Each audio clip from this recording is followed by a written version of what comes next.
Philosopher 80 Jones. Hey, I just want to weigh in on the Pan-Africanism and the FBA. I usually don't comment on stuff like this, but for me personally, let me say this.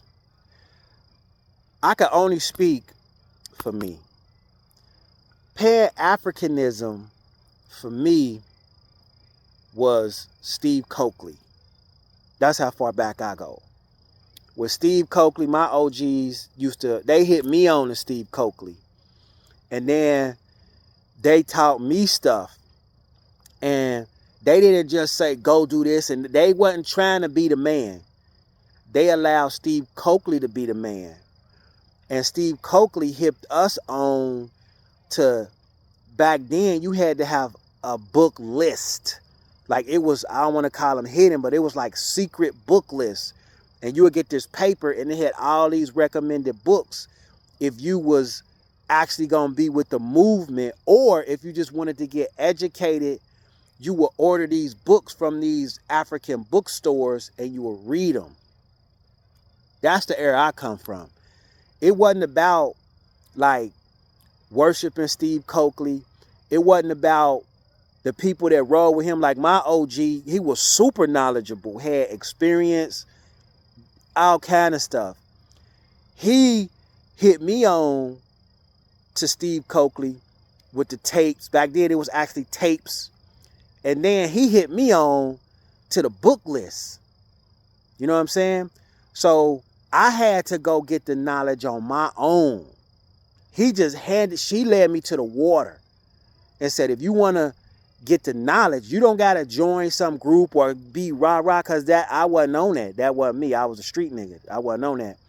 But what he did was he hit me on to the book list and hit me on to the Steve Coakley tapes and the lectures. And they said they was going to the lectures and, they was going, whatever they did.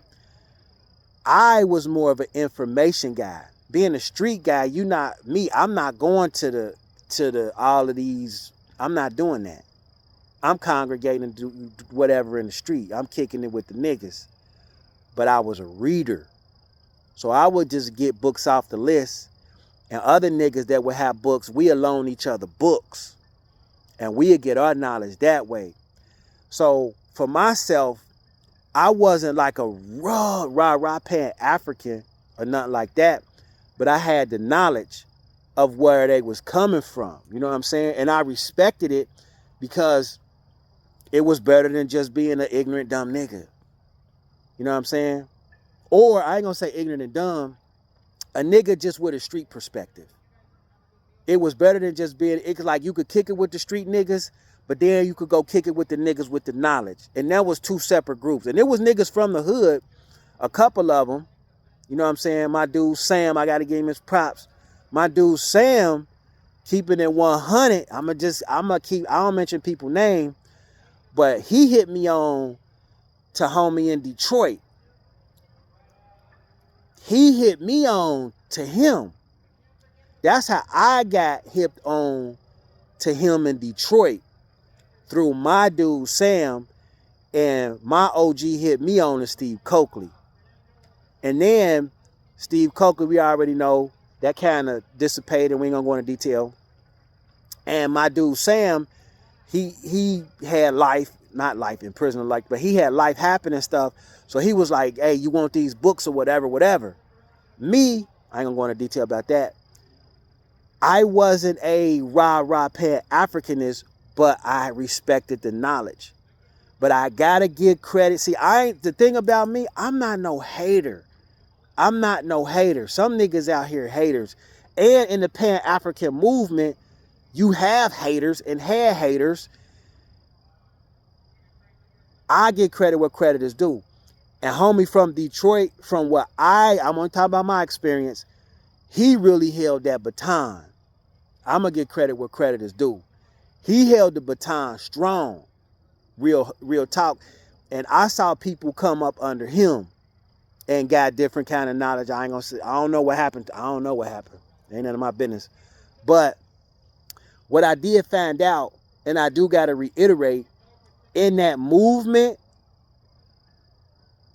wherever there's movement and money being made, you already know the other one coming in to try to capitalize. And I saw a lot of niggas turn into a Pan-African toy. And when I say toy, like the movie, The Toy, they was Pan-African toys because they was really working for the manager of the toy, the orchestrator of the toy in Pan-Africanism, because they went to a place or different places where they were, you know what I'm saying, and became a toy. And the movement started to die. When they start controlling the Pan-African dudes that really had some knowledge, that's my personal opinion when the movement started going down. Then when the internet came, they was making money off the views. But when the message got too strong, they controlled the toys and they put them against each other just like in anything else. And here we are today with one of the originators of who took the baton, who was real stuff. I got to give them their props. They really studied and knew they was on their stuff. I ain't for or against them. But I respect the knowledge and I respect the effort because I seen what they could do. So my opinion, as far as the movement, I hated that it died out because I really enjoyed it.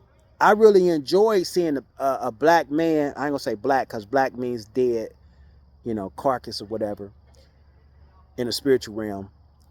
I enjoyed seeing, I'm gonna say, a melanated, smart individual using their passion and their brain for us, which I respect.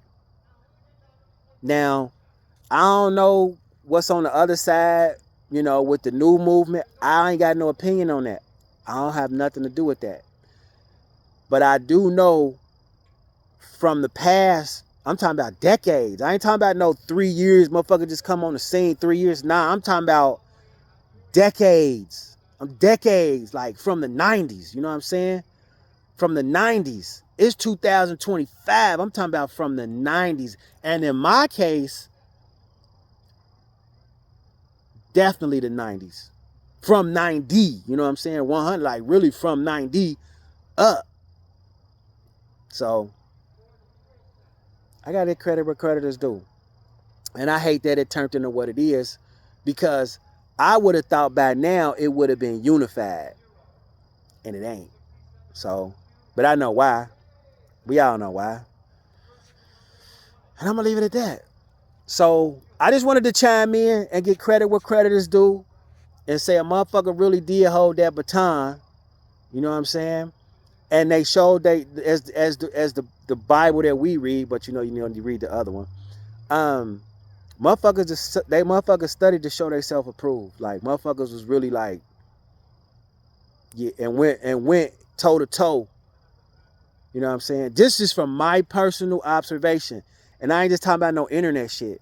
Cause I will go to different means and see dudes go head to head. And if you didn't have this and them books, and last thing too. Niggas in the Pan-African movement use references. They actually use, like, if you go read this author, you read this author, they quoted shit. They just ain't try to be the smart person. They actually went and gave they elders who, just like I'm giving Steve Coakley his props on what I learned from his book list and the tapes that I listened to. And my OG, I ain't get permission to say his name, so I'm not gonna do it. He really turned me on, to the knowledge of why just be a street nigga. You need to learn this too. You know what I'm saying? That being said, respect. That's it. But y'all already know how I roll. Y'all already know what it is for me. So I ain't got nothing to do with that. But I just wanted to respect. Holla.